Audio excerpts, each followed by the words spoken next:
I remember saying, I'm going to have to go get help. And he stopped me dead in my tracks. And he said, Terry, if you go ask for help, you might as well divorce me, because you will ruin me, because people will know that I have a problem and it will ruin my career. So it stopped me dead in my tracks. I have let the officer down. I have let the police department down. I have let the community down, and I have let myself down. I might as well kill myself.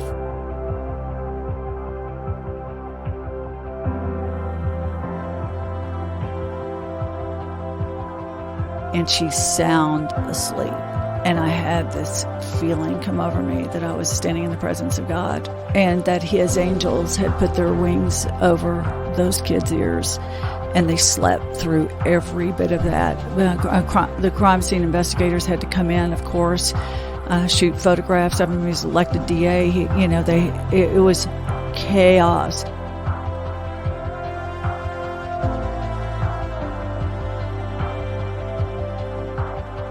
I have no friends. And that's what Hallie started saying. My youngest daughter's name was Hallie, and I always say it. She's not gone. She's just not here.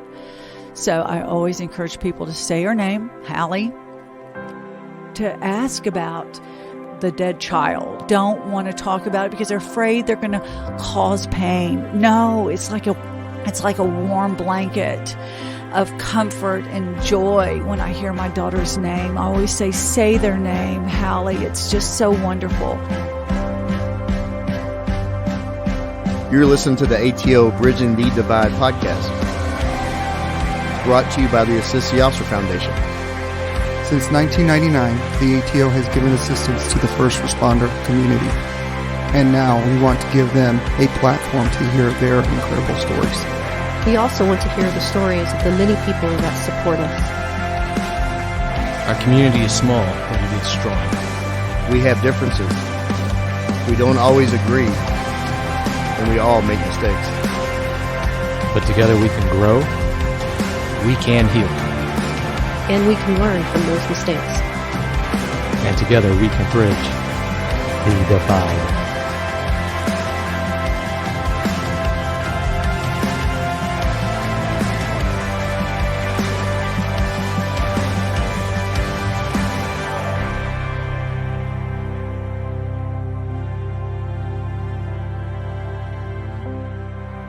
To all who walk the dark path, and to those who walk in the sunshine, but hold out a hand in the darkness to travel beside us. Brighter days are coming. Clearer sight will arrive, and you will arrive too.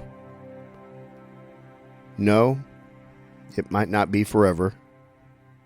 The bright moments might be for a few days at a time. But hold on for those days. Those days are worth the dark. Jenny Lawson.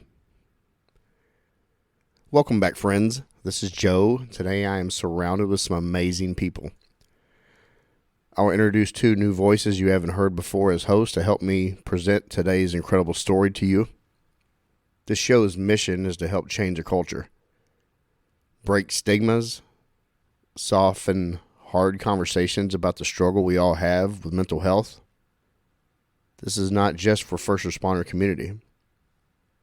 This story is for every human that wakes up, steps onto the roller coaster of life to experience that great joy, sadness, success, and failures. Today's guest has experienced success at every level, personal and professional. She is a wife to Tom. She has experienced the joy of being a mother to 4 beautiful daughters, experienced the rewards of being a grandparent to 2 precious souls. This guest has been recognized as a Texas super lawyer for the past 5 years. She graduated from Texas A&M School of Law in 2009 and is the founder and owner of the law offices of Terry Bentley Hill. This guest defines success. However, when this story ends and you hear the Never Give Up on You song play and you process what you just have heard, you will fully understand her grief, the resiliency, her passion, and her dedication to her continued efforts to spread the message of not minding your own business. It's the ATO's honor to welcome Dallas criminal defense attorney Terry Bentley Hill to the stage. Terry, welcome to the ATO stage. Thank you, Joe. I'm glad to be here. Very nice to meet you. And it's right on the heels of the Texas Rangers winning the World Series. We're all in a good mood, aren't we? I'm wearing my Nolan jersey, and you have on you somehow got your hands on a World Series champions jersey, which I haven't made it to Academy yet, but I will. Mine's free. Oh, Was wow. yours free? No. This jersey's from '93, and it's still holding together. But yeah, it wasn't free. Yeah, we're gonna have our picture taken. No, absolutely. Before we get into Terry's story, we're going to welcome on some guest co-hosts. Johanna Winder. She is one of our ATO counselors, and this is the first time she's been on the mic with us. Thanks so much for having me. Tell the listener a little bit about yourself. I'm a licensed professional counselor, and I have a private practice called Bravura Counseling, where I only work with first responders and military veterans. I specialize in post-traumatic stress disorder and trauma. I'm also married to a police veteran, so I have a personal connection to this community as well as a professional connection. I love what I do. I have my practice here in the Dallas area, and I also work remotely with responders and veterans in Washington State, where I'm originally from. Perfect. Now you're a Texan. That's right. Happy to be here. And we also have back to the mic Lieutenant, my big boss, Lieutenant Lisette Rivera. Lieutenant, thanks for coming. Thanks for the invite, Joe. You're always invited. I mean, you're just a few doors down from me here in the office. Yeah. So, we're about to get into Miss Hill's episode, and I have to warn people we're going to be hitting on some heavy topics. So I am going to put a little warning label on this episode before it airs, because we are going to tackle the issue of suicide, and it might be heavy for a lot of people.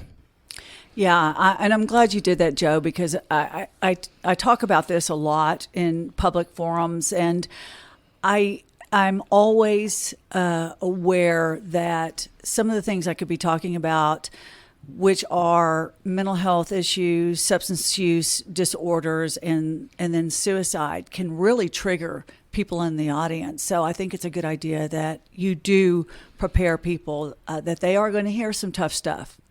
Yeah, I've told several people that we're going to be recording this episode because we've had this planned for months, and that's usually how we have to plan these out because, I mean, you're extremely busy. And lately I've been very busy, but everybody's like, well, you got to put a warning on before the, I said, yeah, I need to. Right. So are you ready to dive into it? Sure. We're going to start from the top. We're going to get to the heavy stuff, but I want to start off and get into your graduate from Richardson High. Yes, I bicentennial senior. So All right. If anybody can figure that out, they'll know exactly how old I am. We'll have some listeners. We'll doing some math and Google, and plus Richardson. Can you kind of describe where that city is in relation to Dallas? Because we have listeners from outside the country, and I just kind of want them to understand where Richardson, Texas, is at. Sure. Richardson is a suburb of Dallas. It's directly north of Dallas. It is, if you're familiar with the Dallas area, it's north of 635, and it is squeezed in between Dallas and a little place called Plano. And when I was growing up, Plano was a farm community, no longer a farm community. And Richardson was and it still is, a very good school district. And it's huge. It's very diverse now. I think that even in one of the high schools, there are 54 languages that are spoken in those high schools. It's an incredible place to grow up. I'm very fortunate that I grew up and graduated from Richardson High School, Golden Eagles. It's grown so much. Just that whole area, even like Frisco and Plano. It's a suburb of Dallas, but it's increasingly growing every year. I mean, a lot of the people, they don't want to live in Dallas, and it's just a good community to live in. I don't live far from there. Right. So you left Richardson High, and you go into college. Where'd you go to college? I went to the University of Texas in Austin, and Hook 'em. Yeah, right. And I always wanted to go to the University of Texas. I started really when I was when I was 12 in the 7th grade. I fell in love with the football team, and that's why you go to college, is because you fall in love with the football team, right? And so I decided when I was 12 that I was going to go to the University of Texas and set my sights there. I really don't think I applied anywhere else but UT. So I don't know what I would be doing if I hadn't gotten in. Well, I'm sure another college would have gladly taken you. Why did you pick broadcast journalism?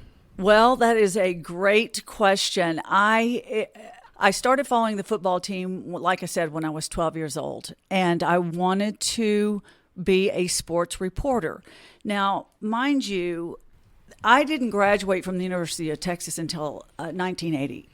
There weren't female broadcasters, sports broadcasters. Phyllis George had just started working for CBS, and so she was the very first. But that's what I wanted to do, and I've always been involved in athletics myself. And so once I started following the football team, I thought, I'm going to go to UT. I'm going to be a broadcast journalist, and I'm going to cover sports. And so when I graduated, I sent tapes out all over the entry level markets, and I even said, "Hey, look, I want to do sports." And they looked at me like, "Yeah, okay, yeah, sure, we'll have a woman doing sports for us." Never. And so I've just always wanted to do that, and I always enjoyed doing that. And I've got a little side story to tell you about that as well. Let's hear it. My first job was in Amarillo, Texas.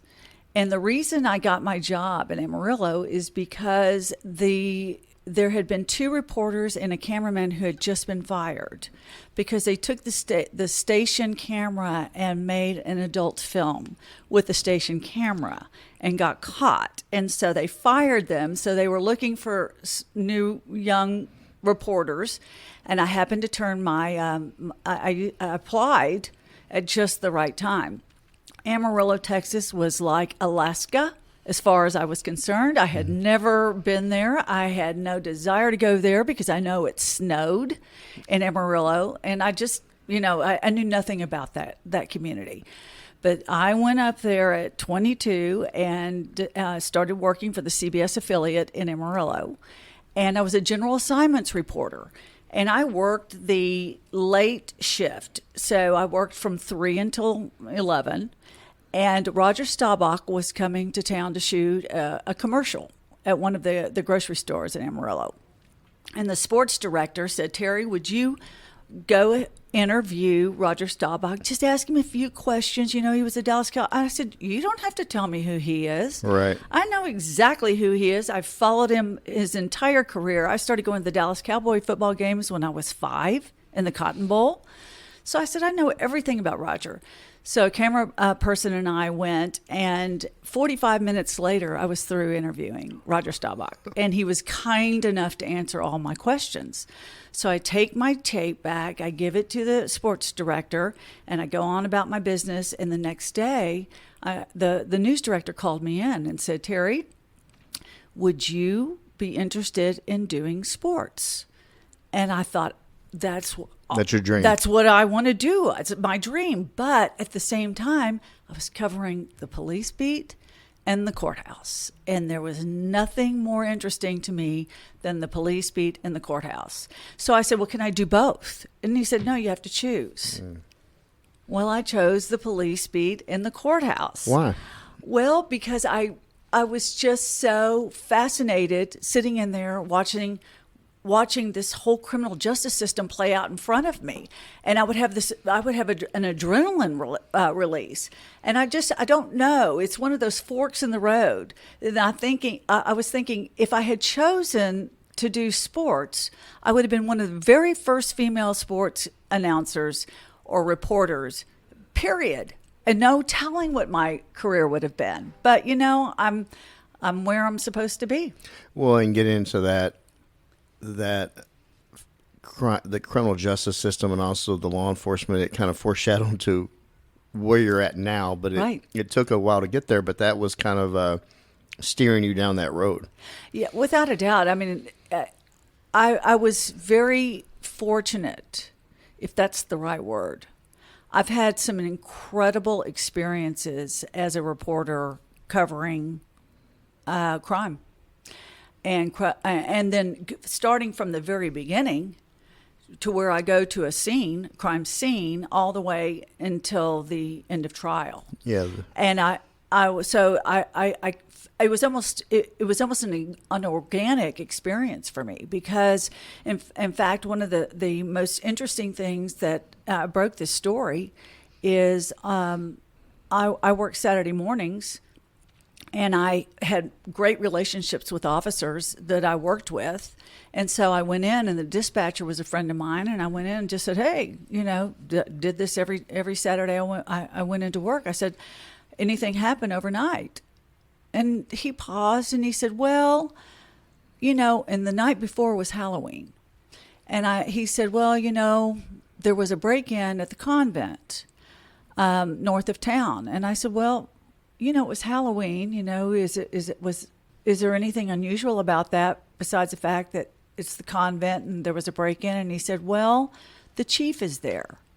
And when he said the chief is there, I got in my van and drove straight to that convent, and I drove up on a crime scene because there is a weapon in the parking lot where I'm walking around, and I see a broken window, and I see the police chief walking, and I see police officers everywhere, and then the DA comes.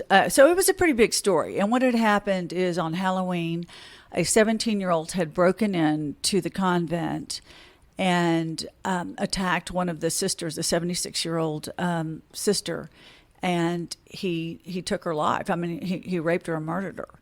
And so I was able to follow that trial from the very get-go until he was convicted of capital murder. You say the DA was at the scene, and that's kind of segue into how you met. Can you kind of go into that? Yes, and the significance of the DA is that DA was my husband for 11 years. So, yes, he was the youngest elected district attorney in the state of Texas at the time.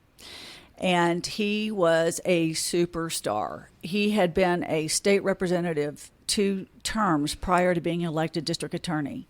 And he was in his early 30s when he was elected. And he was the most incredible speaker, lawyer, public official that I have ever been around. And he was well-liked in this community, clearly. And he really felt like he had a purpose to serve the community of Amarillo and Claude, because he was the 47th district attorney, and so he had 2 counties. He had Potter County and Armstrong County. And so he took it very, very seriously and very personally. And he tried cases. He tried capital murder cases. And so that's how I met him. I was covering these cases, and that's how I got to know him. Got to know him. Yeah, blown away by him. How long when y'all started dating? Not shortly after that, or did you just kind of get to know him gradually, and then it evolved into a relationship, into marriage? Yeah, that's it. Okay. We dated for a while, not for very long, as a matter of fact, and we were married in 1983. So about 3 years. I had known him for about 3 years, and then we got married in 1983. Well, knowing him and looking on the outside, it's it's like looking into a snow globe. It's snowy and you're looking inside, but once you become part of that snow globe and you're in the middle of it, you're actually seeing it from the home life of how those cases affect him. What were you seeing of the weight of that trauma that he was going through working those type cases? Well, it even starts before that. I need to preface this by saying I grew up and my family didn't drink. And so I had no personal experience with alcohol, and I wasn't a drinker in high school. But that all changed when I went to the University of Texas. And I mean, people drank, and they drank to get basically drunk. They didn't social drink. It wasn't that kind of a deal. I mean, it's a college life, no big deal. I mean, that's what I was used to. So when my husband to be, when we were dating, we'd go out, and he began drinking. He didn't stop. I might have a few drinks and stop, but he didn't. And he would drink and he would get drunk. But I didn't think anything about it because that was my normal. And so what I didn't know at the time was that he had a problem with alcohol, whatever you want to call that. I don't know if he had an addiction to alcohol at that time, but he had a problem with alcohol. And what I have learned, and the way I describe a problem with alcohol, is if alcohol use causes a problem in your personal or professional life, then you have a problem with alcohol.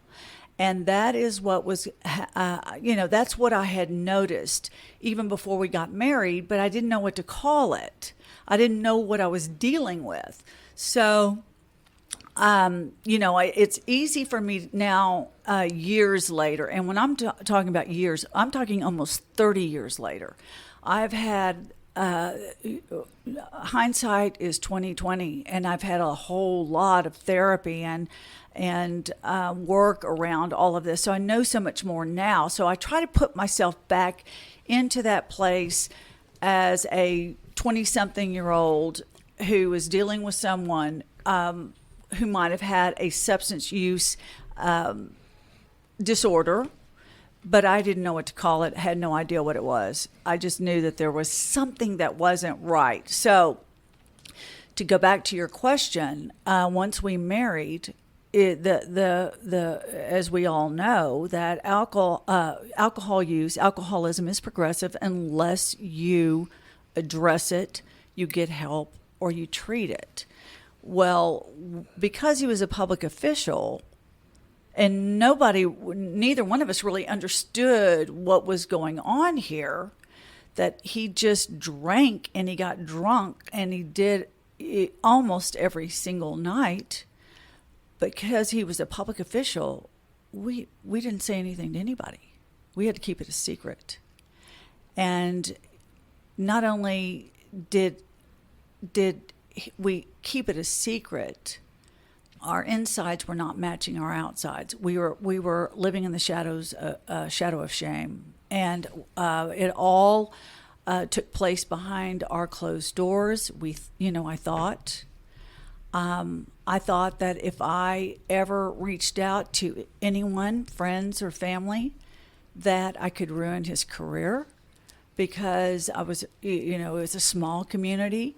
There's a lot of shame that goes along with a substance use disorder, and I remember saying, I'm going to have to go get help, and he stopped me dead in my tracks, and he said, Terry, if you go ask for help, you might as well divorce me, because you will ruin me, because people will know that I have a problem and it will ruin my career. So it stopped me dead in my tracks. Terry, what did you notice about, you said at first you didn't think anything of his alcohol use. It was normal to you, and then you started to realize it was a problem. What did you notice about how that matched up with the stress of his career? You also mentioned he took his work very personally, and I wonder if you saw some of that with the increasing alcohol use and other struggles he was having. Yeah, definitely. Like I say all the time, we don't know what we don't know. and our normal changes incrementally. And so as time went on and the drinking increased, the depression increased, it just became slowly more and more normal. If it had all happened at once, I would have gone, whoa, what's going on here? But because it's so slow, we become adjusted to it, and it becomes our new normal. I'll never forget, talk about the language of depression. And my former husband was never diagnosed with any kind of mental health condition because he never went to see a doctor because he didn't want, I guess, maybe the answer, or he didn't want to fix the problem. I don't know, but he never went to a doctor, and so we don't even have a diagnosis. I'm looking back now going, well, duh, I know he had depression. I know he had episodes of mania, because when he would get ready to try a case, he'd stay up for 3 nights in a row just writing on a legal pad, writing. And I thought, is this how you try a case? Because you have to stay up 3 nights in a row to writing your closing argument.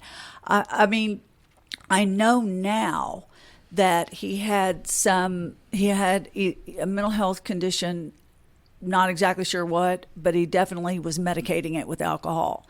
And he telegraphed to me very early on, that he had suicide ideation and severe depression. And specifically, he tried a capital murder case where there was an officer shot and killed on Christmas night, years and years and years ago. And he took that very personally. And the shooter was a 17-year-old kid, and his brothers there were 3 of them, and the 2 brothers were tried first, and they were tried on capital murder but got life. Well, they were handcuffed. They had handcuffs behind their back, so they didn't pull the trigger. We know they didn't pull the trigger, but the 17-year-old brother did, and he was tried in a separate trial. And by this time, my former husband was very invested in this case. He was close to the widow. He was close to the obviously police officers in the community, and he was going to get justice for this officer. And this kid takes a stand, and back then you could get the death penalty on a 17-year-old. You cannot get a death penalty any longer on a 17-year-old. I mean, he got up there and he looked 13 years old. And the jury, of course, my former husband was asking for the death penalty, and the jury came back with life. And afterwards, he says to me, I have let everyone down. He said, I've let the officer's wife down. I have let the officer down. I have let the police department down. I have let the community down, and I have let myself down. I might as well kill myself. And I looked at him and I thought, wow, that's pretty extreme. You did the best you can. But see, my brain didn't work that way. And so I didn't know what the significance of those words were.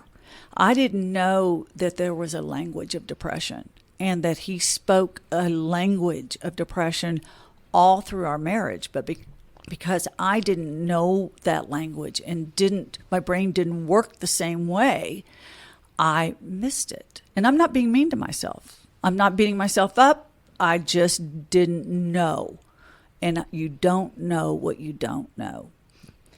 And I think as the spouse of somebody who is saying those things, of course you don't want that to be true. And so it would be so easy to dismiss it, or to think, oh, he's being hyperbolic. He's in a bad place right now. He'll get over it. He's just talking. And it would be really easy not to ask more questions or take it seriously. Right. Exactly. I would imagine that it's also a topic that was not discussed during that time. You did not speak about sadness, depression, pain. It's something that you kept behind closed doors. Without a doubt. I think it was definitely seen as a weakness. And really, especially in his position, the last thing he needed to be perceived as is a weak or ineffectual district attorney, or person for that matter. And it was a much different time back in the 80s for sure than it is now. Well, mental health is more talked about now, and that's one of the missions of this. We started up this show to bring awareness, to educate and motivate, inspire, however you want to look at it, or just you might be entertained one day by some of the shows that we have. But you talk about he did not want to go to a counselor to get diagnosed because he knew what was going on, and you just don't want to hear it. And if I don't hear it, it isn't true. And when you're told, he throws it out to you that I'm thinking about this or I should do this, you're hoping that it's just him angry and he's in the moment and he's just saying words, as opposed to he is laying, it's an outcry. But you just, like you said, you did not understand the language of that outcry. And we talk about secondary trauma a lot here, and there's a lot of misconceptions about in the first responder world that if you weren't there at the scene, you weren't the boots on the ground uniform that showed up and you actually saw the dead body, or you saw the fatality accident with the mangled body and the family that has passed away tragically, that you're not as affected if you pick up a case later, like a detective gets the case and they may not have seen the scene, but they have to watch the body cam. They have to comb through the physical evidence. Sometimes they have to watch the autopsies of these victims. And I believe that goes on with the judicial side and the prosecutorial side, because they have to comb over all of this evidence. They have to watch all this video. And being the main DA, you have so much pressure and you want to get justice. You want to do a good job. The secondary trauma is real in that. And Johanna, can you talk about that? Sure. So secondary trauma is when an individual is exposed to other people who've been traumatized, and often it's job related, but they weren't themselves the direct victims of the trauma. And the Diagnostic and Statistical Manual, which is the book that us mental health professionals use when we're looking at diagnosing someone, we actually have a category within post-traumatic stress disorder to talk about secondary trauma, and it's often first responders, but it can include mental health professionals who hear the details of trauma. It can include attorneys and detectives who weren't necessarily there, medical professionals, again, who weren't necessarily there, but who talked to the victim, who heard the details, who had to comb through those details and hear all about, see photos of all the horrific things that happen to people. And symptoms of secondary trauma can look just like post-traumatic stress disorder. It's not an actual diagnosis, secondary trauma. If somebody did experience secondary trauma and they're showing signs of PTSD, I would still diagnose PTSD. Some of those symptoms can look like having intense intrusive reminders, so memories, flashbacks, nightmares, avoiding or not wanting to think about or talk about the details of what they saw, what they experienced. It can include negative thoughts about oneself, other people, the world, feelings of sadness, anger, horror, fear, and hyperarousal or being keyed up. And as humans, we are wired to be resilient. Most of the time when we experience something traumatic, we don't develop PTSD. We naturally recover. But there is a cumulative effect when somebody throughout their career is experiencing hundreds, sometimes thousands of traumatic events over and over. There's a cumulative effect, and it can make it so much harder for somebody. Their struggle can be so much greater. And in my job, sometimes when somebody comes to me and they've been through so many traumatic events, it's hard sometimes to know where do we even begin, because you've gone through so much trauma and you might not even know what it is that's bothering you because you've never unpacked it, you've never talked about it, and it's just years of it. And there's also been studies that show that people who feel a lack of control over what they experience often are more likely to have PTSD. So what that can look like is, let's say somebody is on the scene of a crime and they're able to intervene and stop it from happening, and they're able to save a victim.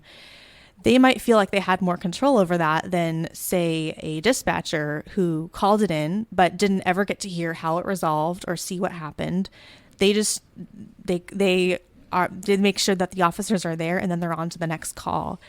And somebody in your husband's position, a DA, can have, in some experiences, they might feel like they have a lot of control when they're able to hold up justice and bring people to justice. They might also feel a complete lack of control when things don't go the way that they'd hoped. Right. As somebody explained it to me one time, is of course we have these experiences, and it creates energy in our body, and that energy bounces around in our body until you actually can process it or deal with it. And oftentimes, especially I know first responders, and in the case a lot of criminal lawyers, whether a prosecutor or a defense attorney, there's not a process of decompressing, of verbalizing it. And that's why it's so important that officers, firemen, whatever, there is an opportunity to decompress by verbalizing it, so you can get that energy focused in the right direction. And I'll never forget, there was a 6-year-old who was murdered, another capital murder case that my husband tried, and we had 4 little girls in 5 years. And when our third daughter was 6 years old, this little girl was murdered and thrown in a dumpster. And he went to the autopsy, and he watched this autopsy of this little 6-year-old. And I'll never forget, when he came home, he pulled our 6-year-old and put her in his lap, and the look on his face, it was just like he was somewhere else. It affected him so badly. And what's so sad right now is that he struggled with this all by himself. He was isolated and so alone, and all of this pain that and trauma that you're talking about that he experienced, and he was never able to verbalize it or process it. And it makes me sad now, even talking to you all, thinking about all of that weight that he carried as a result of his experiences. And just as a reporter, and I'd go on a car accident scenes, or a chase had ended up in the death of a toddler, and I remember the shoe on the back of that car, that teeny little shoe, and I'll never forget that. But I had a different way of talking about it, because ironically, as a reporter, I had to talk about it. I told that story. But, really in his case, and I know in a lot of police officers' cases, there's just not that ability to necessarily talk about it, get that released. Just from a clinical perspective, that's 100% spot on. We need to talk about the things that hurt. We need to be able to talk about these things. And every time I meet with an officer, firefighter, somebody comes into my practice, that's a big part of what we're doing, is identifying who in your life can you talk to when you have a bad call, when you have something terrible happen at work. Who can you go to besides me, your counselor? Who in your life can you go to, because you can't and shouldn't have to deal with that all by yourself. Right. And that's when I have the opportunity to speak to the district attorneys in the state. And I've spoken to, of course, our district attorney here, John Cruzo, and the Harris County district attorney, and several of them. I'll say my recommendation is to have an ability for those prosecutors to deprogram. And especially if you think about the ones who are doing child abuse and sexual assaults, and just the things they see over and over again. And our judges are seeing the photos. There's got to be a way for this community, this criminal justice community, to deal with the horrors that we live with. I'm glad you brought that up. I want to give him. You mentioned Dallas DA and Judge Crusoe and his administration.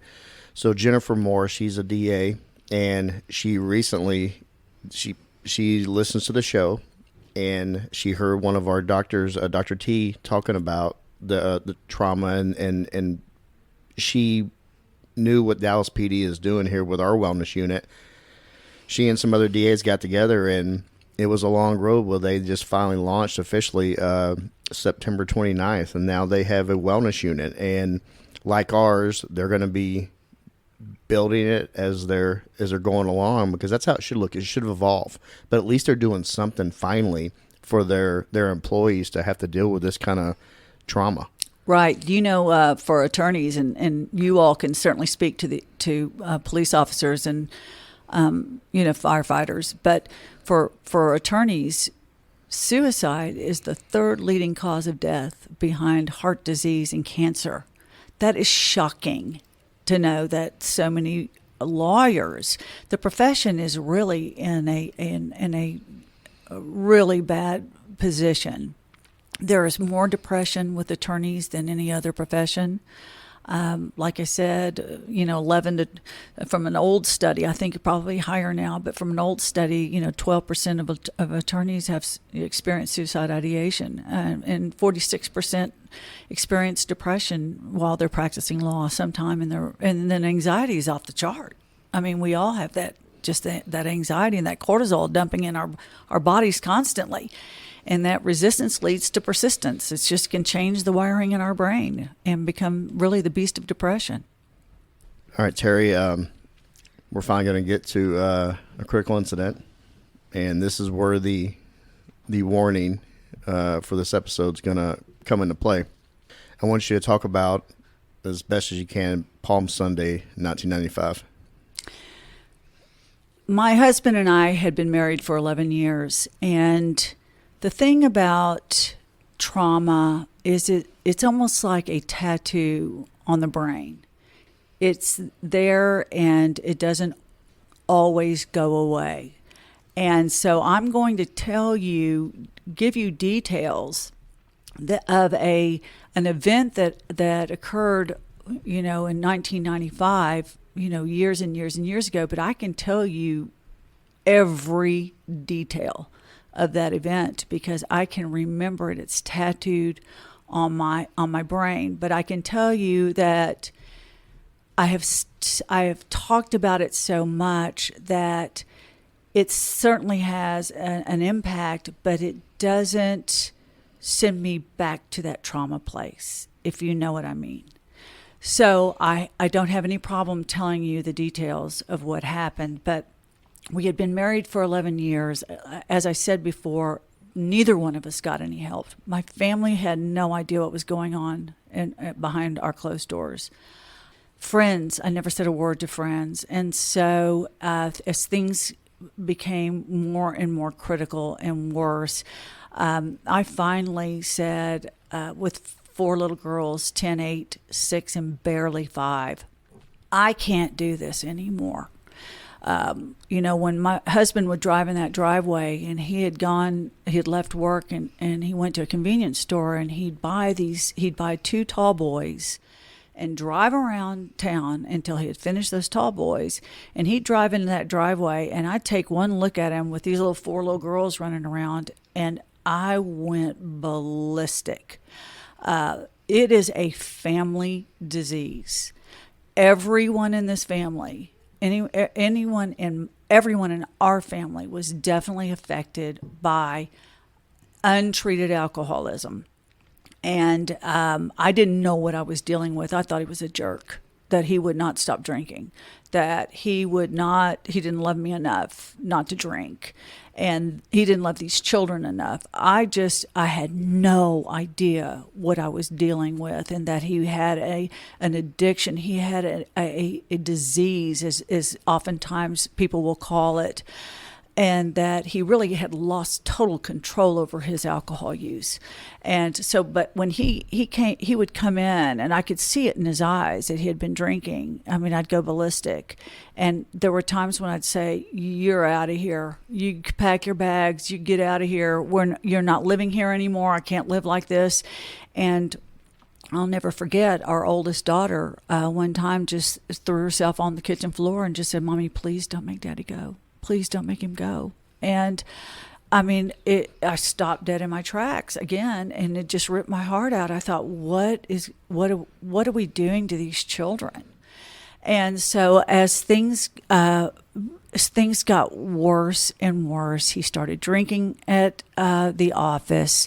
There had been a removal suit filed against him because he had had an accident, hit and run vehicle, and things were It's unraveling. And I had finally said, I can't do this anymore. We had separated. We had been separated for 8 months, and on Palm Sunday, basically, I guess it was a perfect storm of events. And he, with the accident, with a removal suit, he felt like he was losing his family. I mean, it was a combination of things. I mean, too bad he's not here to talk about it, because this is all my speculation, because the only person here who could actually tell us what happened is not here. I mean, he's the only one who could really tell us what he was thinking. All I know is that he had a panic attack. He was experiencing all kinds of just serious anxiety and panic, and he had his solution to difficult times in his life, whether it's our marriage or work or whatever, was suicide. And so on Palm Sunday, he came to our home, and I had just changed the locks to the house because things were getting dangerous. And he came to my, I had just put the girls down. It was 10 minutes after I'd put all four of the girls, my girls down, and we were separated. He was living in an apartment, and he drove over, and I was talking on the phone to a friend, and I heard a bang on my door, and my bedroom door opened up to my backyard. And so I pulled the curtains apart, and I saw him sitting there, and he had a pistol, and that pistol was pointed at his chest.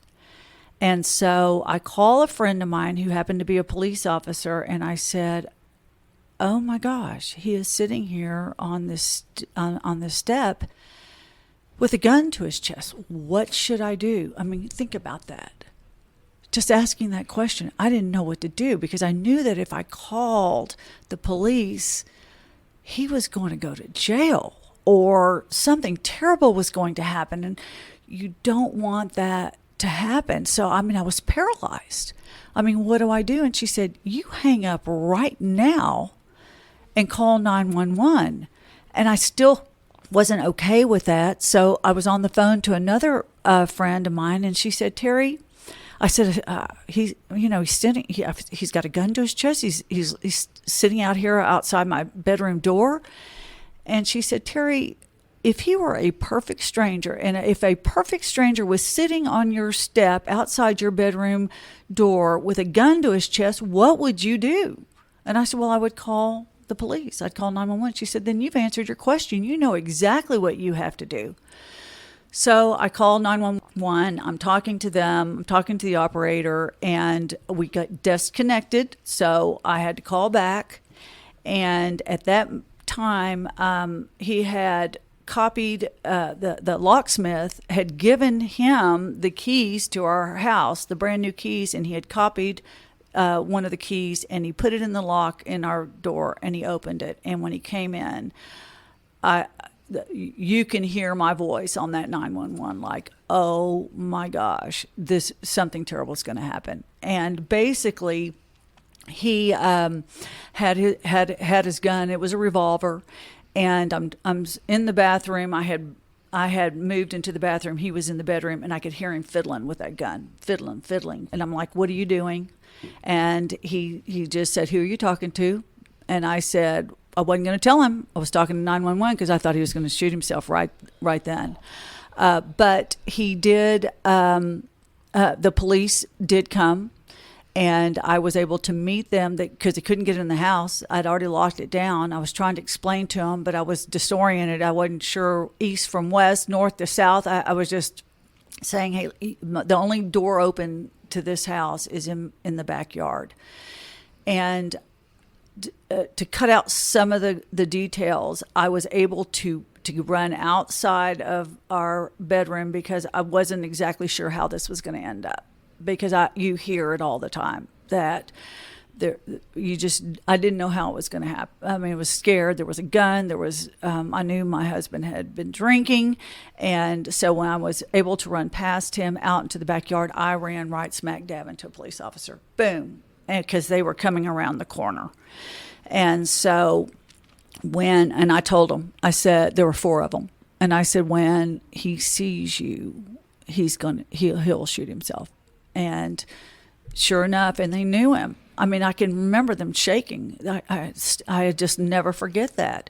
And we could see him walk from the bathroom through the window, and he sat down on a couch there right in our master bedroom. And when the officers pushed that door aside, sure enough, he pulled the gun, and when he did, it was by his side, and he pointed it at them, and I thought, this is it. They're going to have to blow him away. But he didn't. He turned the gun back towards himself, and they were just begging him, put the gun down, and he fired. And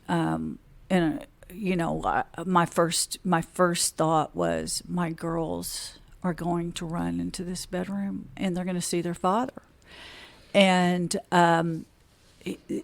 so I asked one of the officers to let me get into my hallway so I could block them.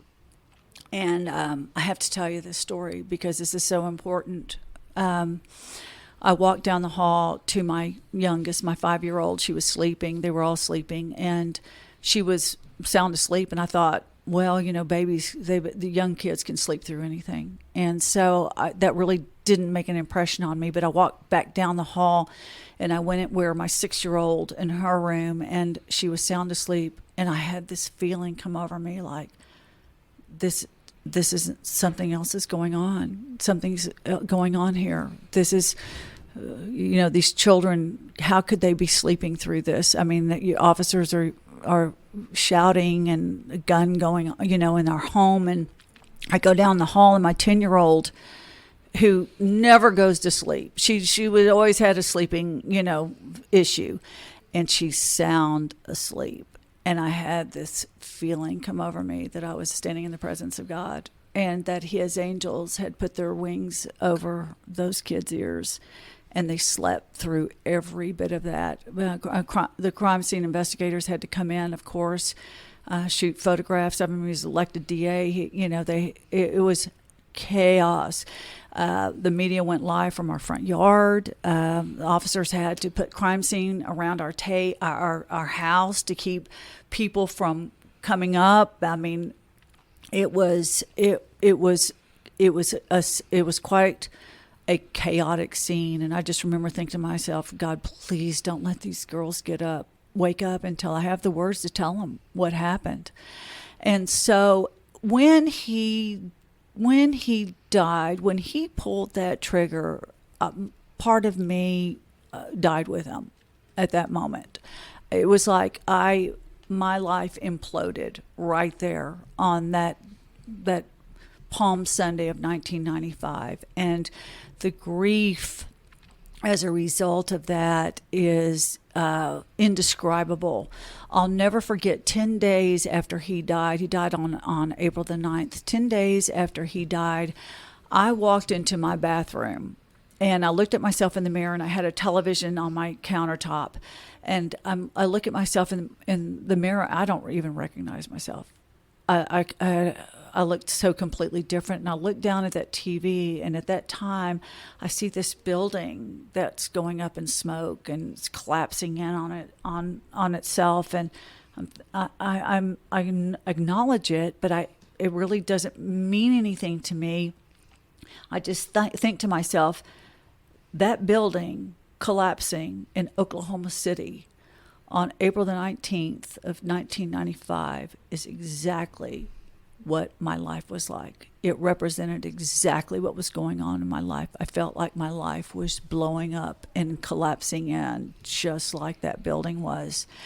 And I've always said, I'd have been the perfect Timothy McVeigh juror, because I was so engulfed in my own grief that I knew nothing about what was going on with that case, nothing about what was going on in the world. You're so devastated and consumed by your own grief. And plus I had to take care of 4 little girls too, that it was just, I look back and I think, golly, no telling what I really missed, because had to use all of my energy just to walk through that day or that minute.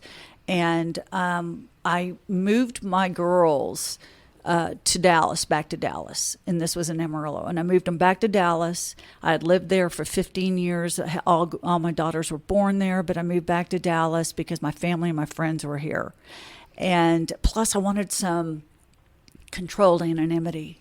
In Amarillo, they were all those poor little hill girls, because their daddy had taken his life and while they were sleeping, that night. And they'd go down the hall at school, and people, those poor little hill girls. And so I thought, if we move someplace where we have a little bit of controlled anonymity, it would be better for them. But I had to get right into therapy. So the very first time, after all of that time, I got into therapy. How did that look for you, starting off therapy?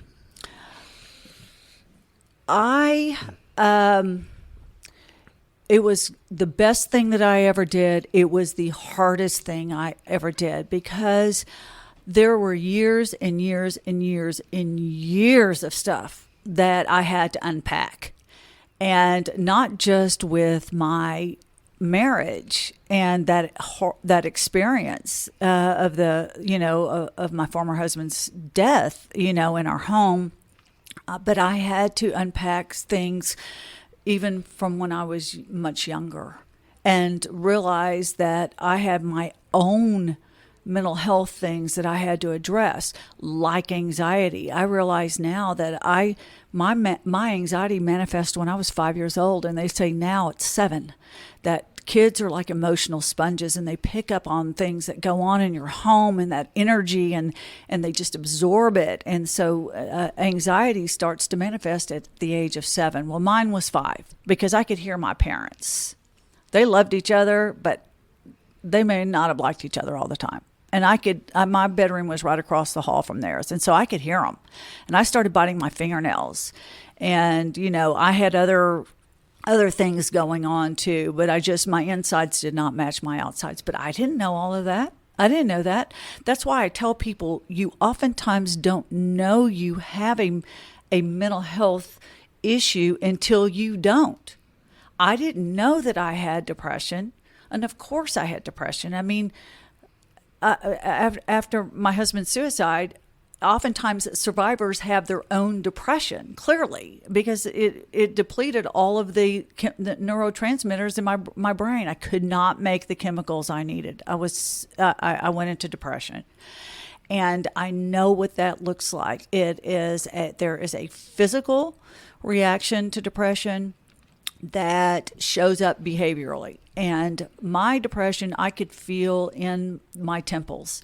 It was like somebody put a vice on my head and was squeezing it. I could feel it right in my temples.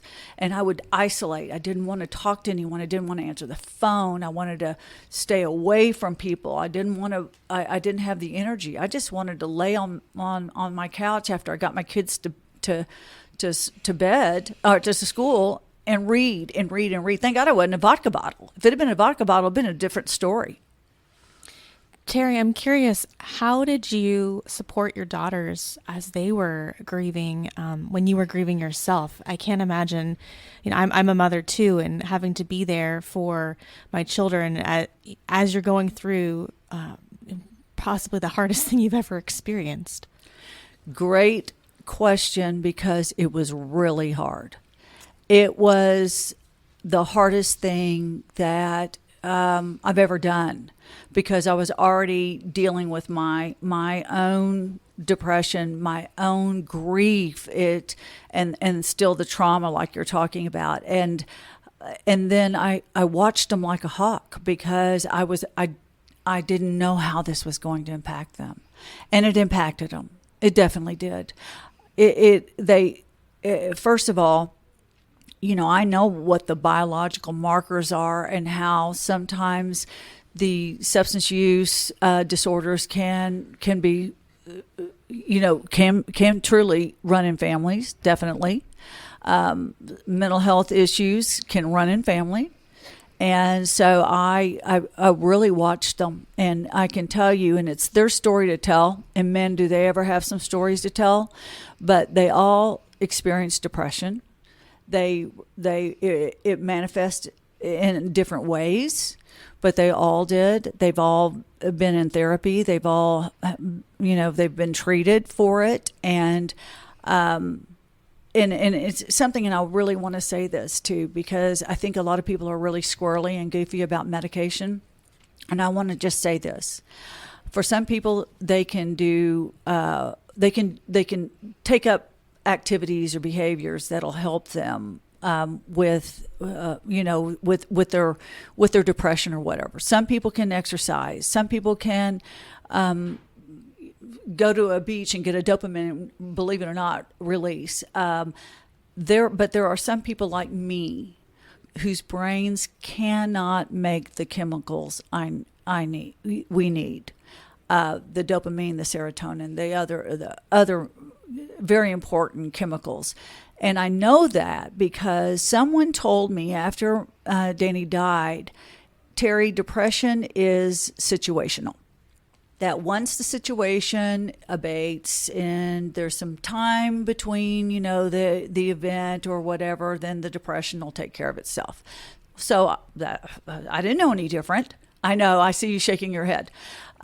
So I see my therapist, and she tells me immediately, when I first started to see her, you might consider going on medication because you've got depression. I'm like, no. It's just situational. It'll be fine.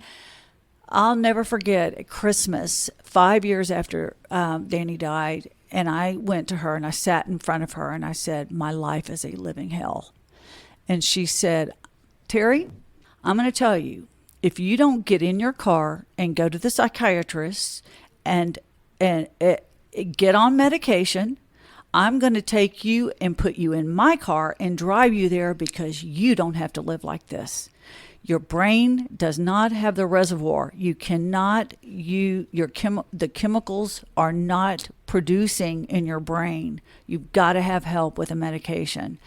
And I can tell you that once I started taking the medication, my life got a lot easier. And that's the way I put it. I mean, it's hard work being depressed. It is hard. And so when I went on the medication, I have no shame in telling people I'm on medication. It's just like if I had a headache, I take Tylenol. I don't care if you know I'm taking Tylenol for a headache. I take antidepressants because I need the help with the chemicals in my brain.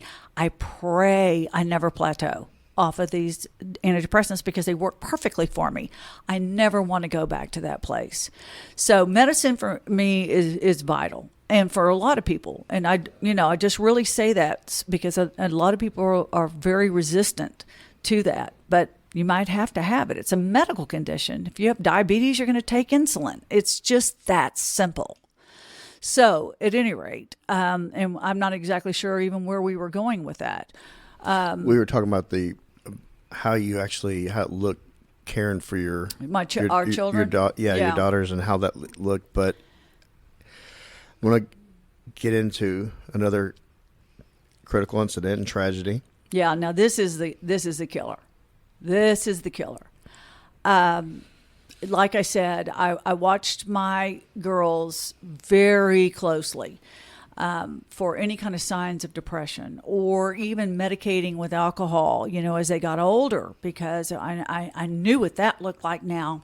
And so they definitely went through their periods of depression. And it was interesting how really once they started through puberty is when it really got bad. I'm convinced that the hormones had something to do with that. They already had the conditional elements, but then the environmental elements, but then they also had those hormonal changes that I think really exacerbated their depression, anxiety. At any rate, so they've my youngest, who was 14 at the time, she was definitely depressed, and she spoke the language of depression. And what I have learned is when a person is experiencing depression, it causes cognitive distortion in the frontal cortex, causes thinking errors. And that is what sometimes produces that language of everyone will be better off without me. I'm a burden to my family. And those are that's the language I'm talking about. When you hear things like that, I have no friends. And that's what Hallie started saying. My youngest daughter's name was Hallie, and I always say it. She's not gone. She's just not here. So I always encourage people to say her name, Hallie. Anyway, when Hallie was in the 8th grade, she would say, Mom, I don't have any friends. And nobody likes me. And I sit all by myself at the cafeteria. And I thought, that is not right. She has a ton of friends. They spend the night over here all the time. She's invited to put things I'm like, that doesn't, is she being an emotional teenager? Is she being like hyperbole? Is it like you were talking about earlier with her father? Again, you would think that I would be able to know exactly what she was saying to me. And again, I didn't know what I didn't know. I didn't know what I didn't know, believe it or not. And so I thought, well, I'm going to see if she's sitting all by herself in the cafeteria. So I went and volunteered at the cafeteria. And I'm watching her, and she's got 20 people, 20 of her friends sitting around her, and they're all laughing and joking. So I'm thinking, yeah, she's exaggerating. I don't know what her problem is, but no, she has tons of friends. And then I've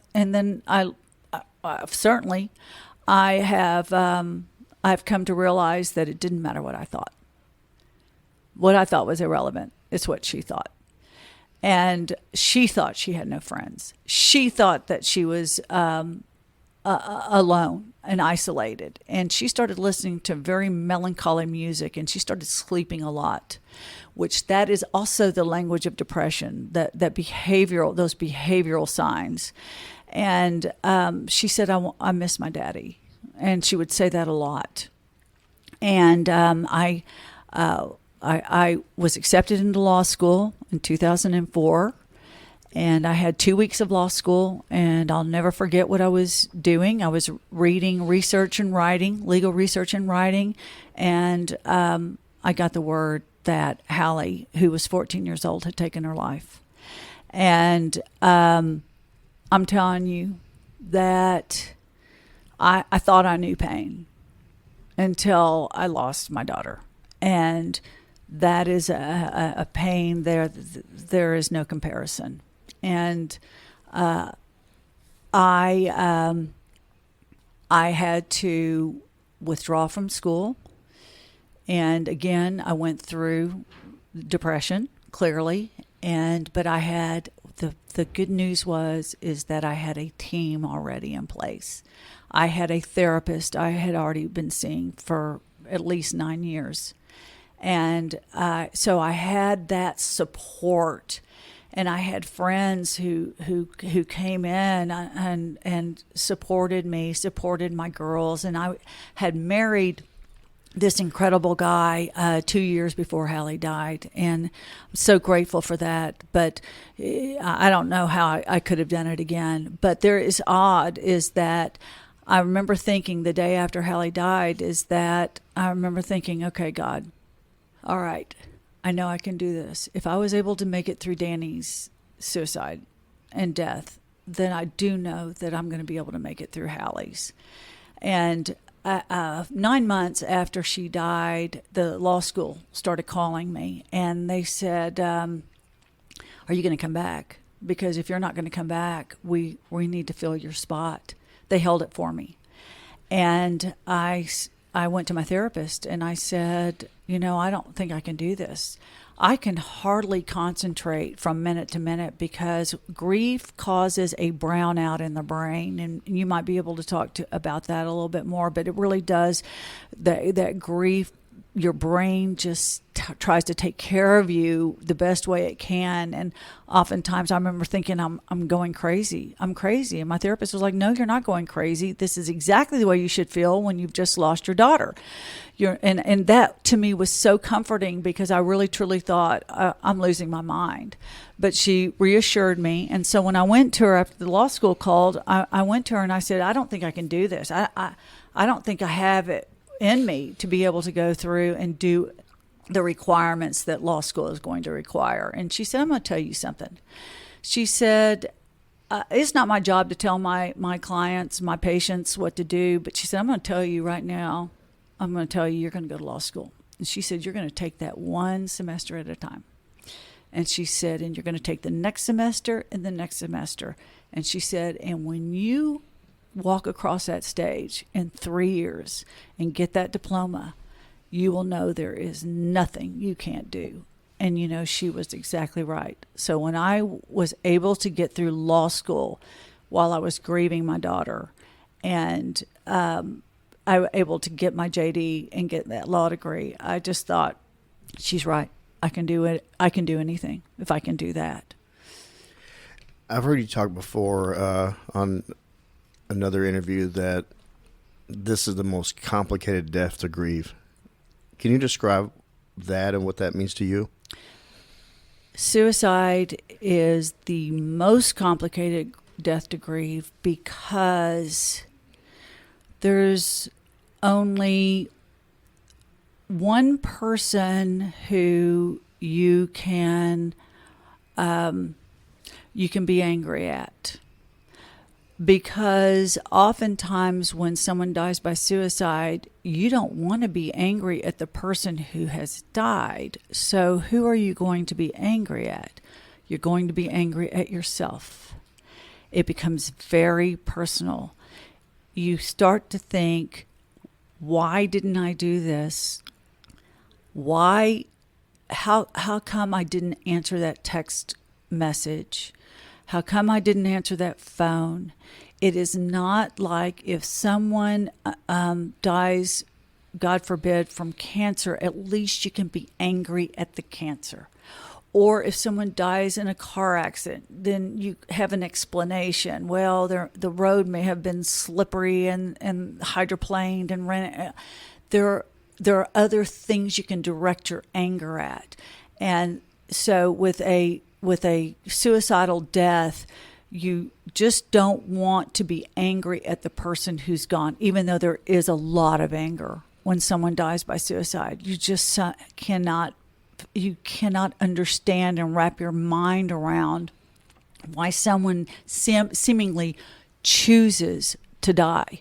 And what I have learned is that it's not necessarily someone's choosing to die. It's just that they are in so much pain, or they are not thinking clearly, or they're impulsive for whatever reason.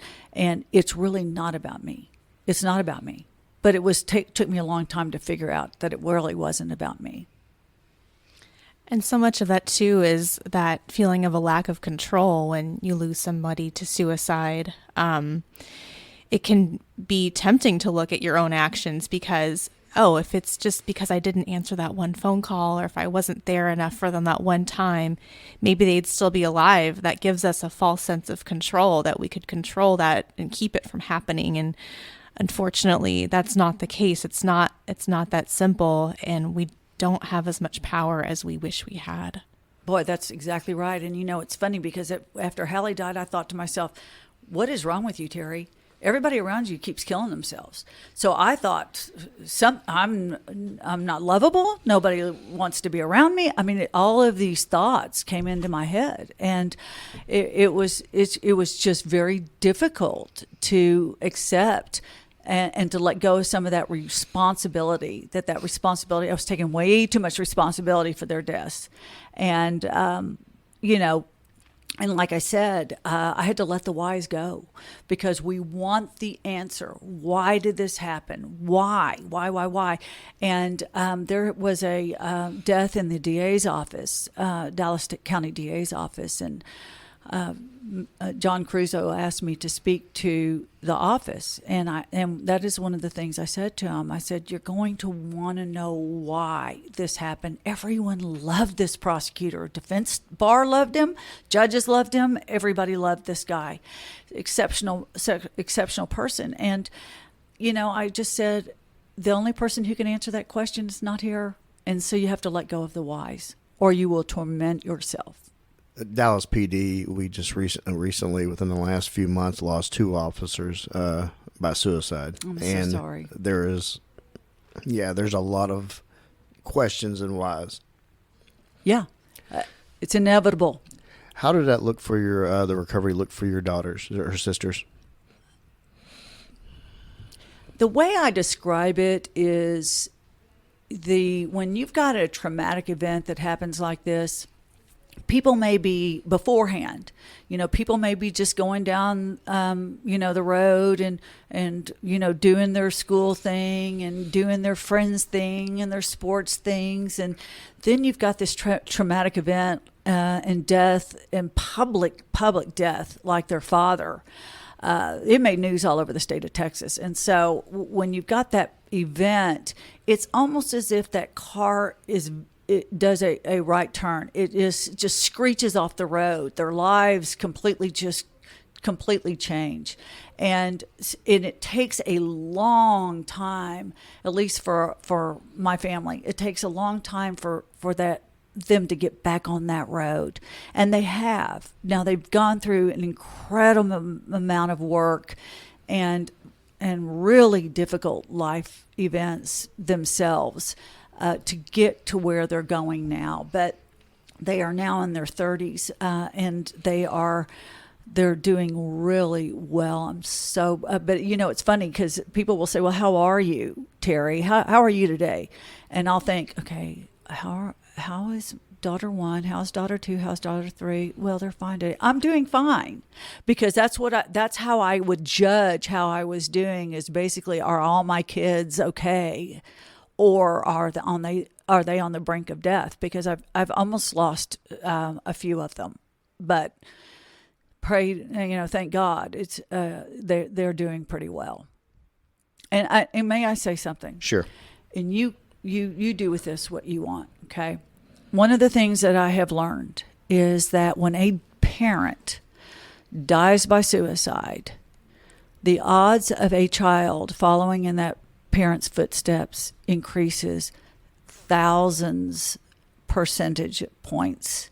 The odds are increased dramatically, because, as has been explained to me, that when a parent dies by suicide, it provides an option that a child may not have considered, that they walk through a door that parent opened. I had a therapist tell me one time when one of her patients was an adult and said, I'm going to kill myself. And she said, well, I want to ask you a question. How would you feel if your child came to you and said, I'm going to kill myself? So I'd be mortified. And she said, well, I'm going to tell you that if you kill yourself, It is like you wrapping up a present and putting a note in that present. And when you die, it's that child opens that present, and that note says, "I now give you permission to kill yourself." It is that powerful. That draw, that example that a parent sets for a child. And I understand that it's not the same for a sibling or, a friend, even though it's very powerful. But for that parent to die by suicide, the odds of their child following in their footsteps goes up considerably. Well, that's because the parent is the teacher, the nurturer, and they use that as an option to escape their pain. And then the child can use that as an example if they get to that point. Right, exactly. I'm going to go back into, you get into law school, you start your firm. Can you talk about your firm? Yeah, I'm a solo practitioner. I'm a criminal defense attorney. And, it's funny because, like I said, I always wanted to be a prosecutor because I marry prosecutors. My second husband is a prosecutor. And, but because of my life situation, I just thought, well, the only way I can practice criminal law is I've opened up my own practice. And, it's funny how life works because it's been a perfect match because most of my clients, most of them, not all of them, but most of my clients are first-time offenders, and they have come in contact with law enforcement because of a mental health or substance use issue. Oftentimes, once I'm retained to hire to represent them, then I believe this: sick people don't belong in jail. That if you can treat the underlying condition, then they may never offend again, or they will be productive citizens. It's amazing how many of my clients are wonderful people who've had a mental health crisis that have landed them in the county jails. And so I'm so thankful that the Dallas County District Attorney's Office has a very, very strong mental health division. And I applaud the Cruzo and his team. I work very closely with them because I'm looking for a solution. I don't believe they need to be punished. They don't need to go to prison. I mean, if they are on board and they treat their illness, they treat their medical condition, and they are willing to do what is required of them, then they can then move on with their life. And I'm telling you, I have done this many, many times, and I'm going to knock on wood that the clients that I have represented through the mental health division of the District Attorney's Office have gone on to lead a very productive, healthy life. And the criminal justice system has not seen them again, nor have we had to occupy jail space for these people they just didn't need to be there. I'm going to segue into you have a platform that you use, and I've talked to other, we have lawyers, Lyon and Gorski, I'm sure you know them very well. And when your name is brought up, people say, oh, the mental health, she's a mental health lawyer. She's into being an advocate for mental health. That stems from your long history of tragedy and seeing that show right before your eyes, and you experiencing, your family experiencing it. What is your mission now as far as going out and spreading messages? Doing this show here is one way you do it, but what is your mission? You have a career, but also you have a new why. Can you tell us about that? There has to be purpose for the suffering. There has to be purpose for that incredible pain that losing a child is. And so, I mean, I just thought this can't be it. So I happened to meet this man who was speaking at an event, a suicide prevention event, big fundraiser. and I was the MC of this event. And what I often like to do is interview the people I'm going to introduce so I can know what to say about them. And I want to hear a little bit about their story. When I met this guy, his name is Kevin Hines, and there's a documentary about him. He's written a book now. The bottom line is that he jumped off the Golden Gate Bridge when he was 17 years old. And when he got through telling me his story, and I'm like, Kevin, what were you thinking when you jumped off the Golden Gate Bridge? You are talking to the mother of whose child died by suicide. Why? What were you thinking? There I go again. Tell me what's going on in your brain. He said something that completely changed the way I thought about life. He said, Terry, oftentimes when a person decides to die by suicide, they will make a pact with themselves. If this happens today, I won't die today, may die tomorrow, but I won't die today. And he said that day that he jumped off the bridge, he said the pact that he made with himself is if one person asks me, are you okay? He wouldn't jump. And he told me about his entire day where he asked his father to drive him to the city bus so he could catch the city bus to go to the Golden Gate Bridge. And the whole way with his father, he thought, I'm never going to see my dad again. And he cried and sobbed. He's 17 years old, and he was undiagnosed bipolar, and he thought he was a burden to his family. Here we go again, the language of depression. And he was miserable. So he hugs his dad, he thought, for the last time. He goes to the bus. The bus is packed. He gets on it. There's one seat in the very back, and he walks all the way back there and sits down. And for 10 minutes, from the city bus to the bridge, he cries, sobs. Not one person said, "Are you okay?" And he said he gets to the bridge. He's looking over the rail, and a lady walks up to him and says, "Will you take my picture?" And he thought, well, she was going to ask me if I'm okay, but she didn't. The minute he took her picture and handed her back the camera, he put his hands on that rail and he jumped. And he said the minute he jumped, he regretted it. Please, God, don't let me die. I don't want to die. And he said in the 4 seconds it took him to hit that water, he thought the saddest thing is that I'm going to die and my family will never know that I wanted to live. And when I speak to teenagers, I tell them that he regretted it the minute he jumped. And he crushed his back. He couldn't get to the surface. He thought he was going to drown. He was able to get a big gulp of air, and then he felt something bumping up against his hip, and he thought, I'm going to die by a shark attack in the San Francisco Bay, and it was a sea lion that kept him above the water until he could be rescued. And he was one of 43 people to ever survive jumping off the Golden Gate Bridge, and he tells this story. And I went, oh my gosh, we have got to stop minding our own business.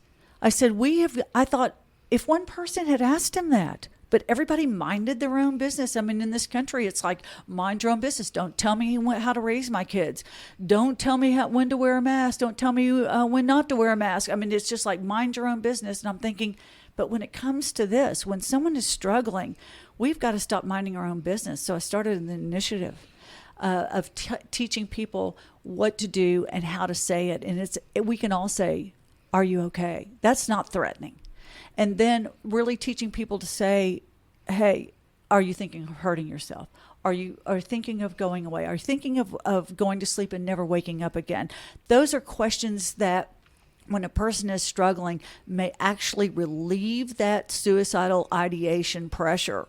And we want people to pause because you're validating someone's feelings.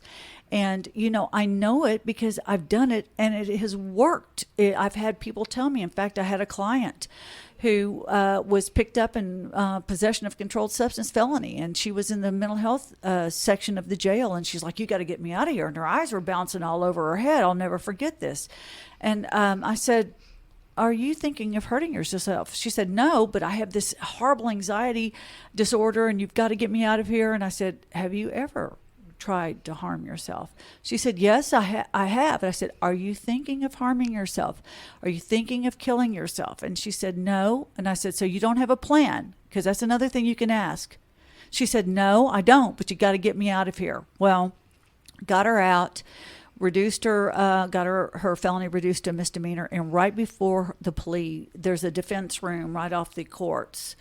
And she and I were there, just the two of us. And she said very quietly, "I'm so sorry what's happened to you." And I said, "Well, what do you mean?"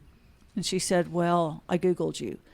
And she said, "I know what's happened to you, and I'm really sorry." And she said, "But I now know why you're my lawyer, because if you hadn't asked me those questions, I would have killed myself in that jail." So it's so important to ask the question. You never know if one person you can help by asking those questions. That's absolutely true. And I can't even tell you the number of therapists, people who are trained mental health professionals, who think that it might cause harm to ask somebody directly if they are suicidal, if they're thinking of ending their lives. And there is no evidence that that is true. If somebody is considering suicide, if someone is considering ending their life, you're not going to put the idea in their heads by asking them if they're thinking about it. And like you said, it's going to open that up, and it might turn into a life-saving conversation. Exactly. Well, it made, I'm glad you brought up about him talking about, Mr. Hines talking about when he jumped, he immediately regretted it and was like, "Please don't let me die. And my parents will not know that I wanted to live." Exactly. And I'm glad you expressed that to teenagers, because they need to hear it. Because you're making a permanent solution to a temporary problem. Right. Exactly. What are some of the questions, and both, everybody here jump in, like whenever you're encountering somebody that you usually have, you have 3 questions here that I've written down. You take it seriously, express love. Can you talk about some of the direct questions and why that's important? You just described it, but I want to get more into that. Number one, I'm preaching to the choir here. We work in a profession that can be very sad. I work in a courthouse where there's not a whole lot of good things, if you want to look at it that way, that happens in that courthouse, and there'll be people crying in the hallway, and I will walk by them, and if I see someone crying, I'm going to always stop and say, "Are you okay?" And the look they give me is one of so surprise, because somebody has acknowledged them, somebody has recognized them. And so there was a prosecutor. I went into this office where there was a prosecutor sitting in there all by herself, and she was looking at her phone. She was crying. And my initial reaction was to step out of that office and give her privacy. And then I thought, well, Terry, you're the one who always says stop minding your own business. Go in and ask the questions. And I said, are you okay? And she said, "No." And I thought, okay, got to ask the next question. I said, "Well, do you want to talk about it?" And she said, "No." And I said, okay. Then I stepped back out and let her have her privacy. But one of the things you can do is ask, "Are you okay?" And then if someone says, "No, I'm not okay," or if your gut is screaming at you that someone is not okay, then you pursue that next question and approach with love, not judgment, and just say, "This is what I'm seeing, and I'm really concerned, and I care about you, and you're my friend or you're my colleague, and things are not the same, things aren't right. This is what I'm seeing. Are you thinking of harming yourself?" And you're exactly right. It's a myth. That's what I have learned, is it's a myth. When you won't plant the idea in their head, they're already thinking it oftentimes. And then you ask, "Do you have a plan?" And they'll oftentimes tell you, "Yeah, I have a plan." Is it a way of disarming them in a way, and then making them really think about the thoughts? Well, I think what it is validating their pain. Okay. And if you think about suicidal crisis like a balloon, and as that crisis increases, it's like that balloon's filling up and filling up and filling up with more air, and you don't want it to pop. And so by asking those questions, sometimes it releases some of that air out of that balloon, and it relieves some of that crisis pressure that person is feeling, because you are validating those feelings. And sometimes that just feeling like they're not alone, that somebody cares about them, that they can get through this, because that's one of the things you can say, "Hey, we can get through this." And there are for lawyers, there's a Texas Lawyers Assistance Program that can help lawyers.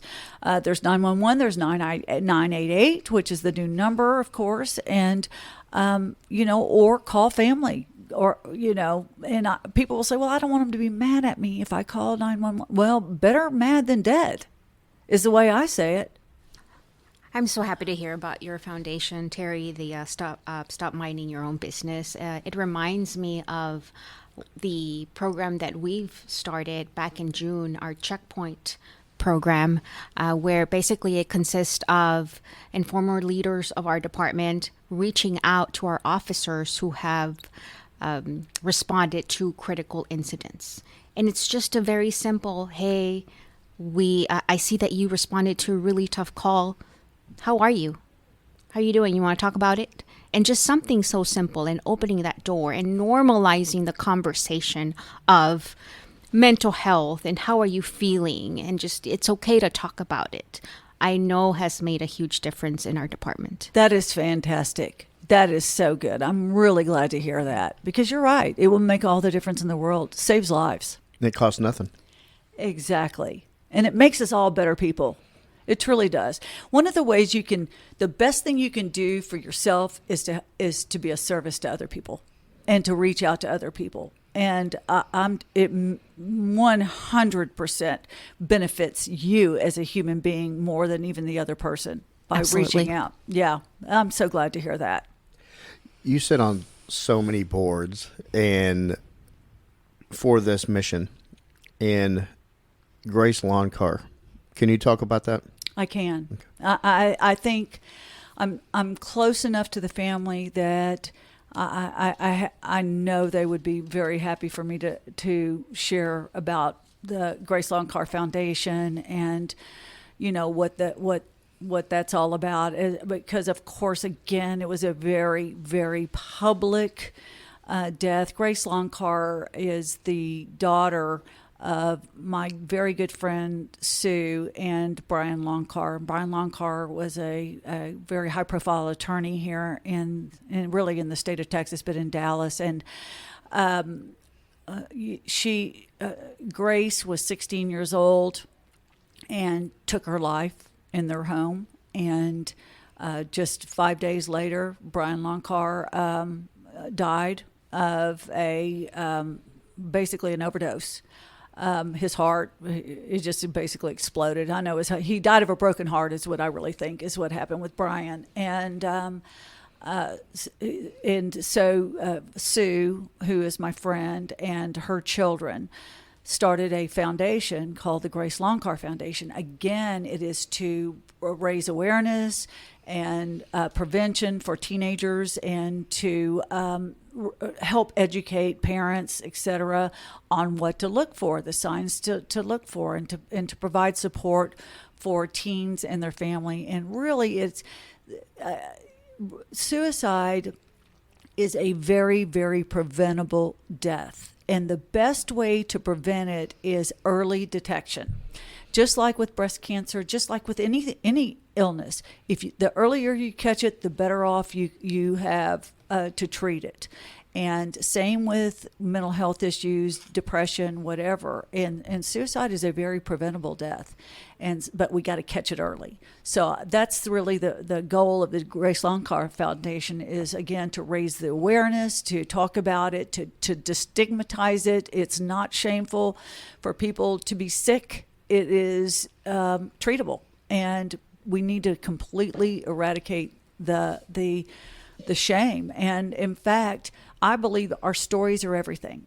And when we tell our stories are like keys that unlock someone else's hell. I've had people come up to me after I speak to groups, and they'll say, Terry, for example, this lady said, my dad died 40 years ago. And every day, if anyone ever asked, I would tell them my dad died of a heart attack until today. After you got through telling your story and you were sharing about your own experience in recovery. And she said, and today was the first day that I told colleagues that my dad died by suicide. And she said, your story set me free.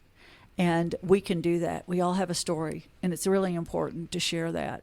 That reminds me of the quote that says, "Shame dies when stories are told in safe spaces." I love that. I'm stealing it. Thank you. There are power in stories. There's power in struggle and redemption and recovery.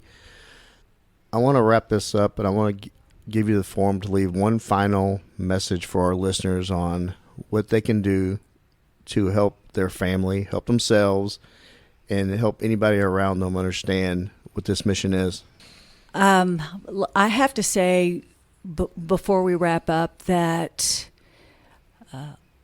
I am a person of faith, and I don't believe that I could be sitting here with you all and doing what I'm doing if I didn't have a source of strength. And after Hallie died, I just said, God, I don't know what this is all about. Just use me.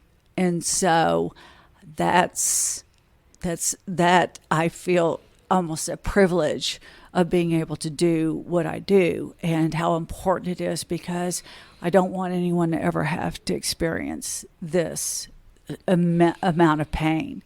And my message is this, that we can eradicate suicide. It is absolutely treatable. Depression is. We can catch it. We can catch depression early. Not all suicides are depression related, but most of them are. And I think that what we can do by helping our fellow person is by being compassionate and just reaching out to them and being aware and be willing to step into their life and make a difference by just validating them. And it's so important just to stop minding your own business. Terry, I do have one question for you. Can you tell us a little bit about Hallie, some of her favorite things, who she was? I'd love that. Thank you for asking. And you don't know how important that is, because truly she's with me she's not gone. And a lot of people are afraid to ask about the dead child, don't want to talk about it because they're afraid they're going to cause pain. No, it's like a warm blanket of comfort and joy when I hear my daughter's name. I always say their name, Hallie. It's just so wonderful. Hallie was a beautiful child. She and I were so close. She would cry when she'd say, "Mommy, I can't." I was crying in school because I missed you so much. I mean, we were that close. She was my baby. Everybody loved this little girl. She was smart, so smart. And people really did like her. She was a good athlete. Her grades were so great that, in fact, I worried that she put too much pressure on herself because she wanted to make sure she made all A's, but she just was a fabulous girl. She had a great sense of humor. Oh my gosh, she was just the apple of everybody's eye. I mean, my parents, they were devastated when we lost her because she was just so special. But, I thank you for asking about that, because, one of a parent's biggest fear is that people will move on and they will forget your child. So, thank you for asking. Hey brother, hey sister, I'll never give up on you. Hey Mrs., hey mister, I'll see this all the way through. No matter how far the sun and the moon, I'll never give up on you. Down when you're lonely, I'll pull you up. Life leaves you heavy when the going gets tough. I'll be your shoulder, together we'll run up from the bottom. Yeah.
sister, I'll never give up on you.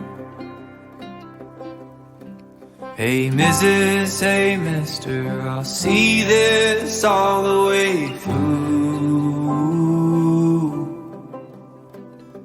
No matter how far, for the gold and the blue, I will never give up on you.